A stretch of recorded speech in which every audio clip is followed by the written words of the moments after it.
জানেন পিৎজা গোলাকার হলেও বাক্স কেন চৌকো হয়? পিৎজা বিদেশি খাবার হলেও বর্তমানে এদেশে পিৎজার জনপ্রিয়তা কিছু কম নয়। কেবল বড় বড় পিৎজা ব্র্যান্ড বা বড় ক্যাফেতেই নয়, বর্তমানে পিৎজা রাস্তার ধারে বিভিন্ন খাবারের দোকানেও বিক্রি করা হয়। ছোটরা তো বটেই, বড়রাও অনেক পিৎজা খেতে ভালোবাসেন।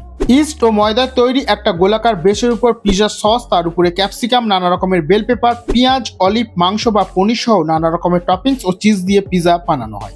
কিন্তু গোলাকার পিৎজা চারকোনা বক্সে ভরে বিক্রি করা হয় কেন? সাধারণত পিৎজা বাক্স তৈরি করতে পিচবোর্ড ব্যবহার করা হয়, আর পিচবোর্ড সাধারণত চারকোনা হয়। সেই কারণে পিচবোর্ডকে কেটে গোলাকার আকৃতি দেওয়া তুলনামূলকভাবে বেশি খরচ সাপেক্ষ। তাই গোলাকারের বদলে বর্গাকার বা চারকোনা আকারের বাক্স তৈরি করতে অনেক খরচ কম হয়। পাশাপাশি গোল করে কাটার ঝামেলা না থাকার কারণে অনেকটা সময় কম লাগে। তবে এছাড়াও আরও একটি কারণ আছে, গোলাকার বাক্স হোম ডেলিভারির ক্ষেত্রে সমস্যা তৈরি হতে পারে। কারণ পিৎজা ডেলিভারি করতে যেসব বড় বাক্স বা ব্যাগ ব্যবহার করা হয় তার বেশিরভাগটাই চারকোনা হয়, ফলে সেখানে চারকোনা বাক্স রাখাটাই বেশি সুবিধাজনক। এছাড়াও ফ্রোজেন পিৎজাও অনেকে কিনে থাকেন। এইসব পিৎজা ফ্রিজে সংরক্ষণের ক্ষেত্রে চারকোনা বাক্স সুবিধাজনক।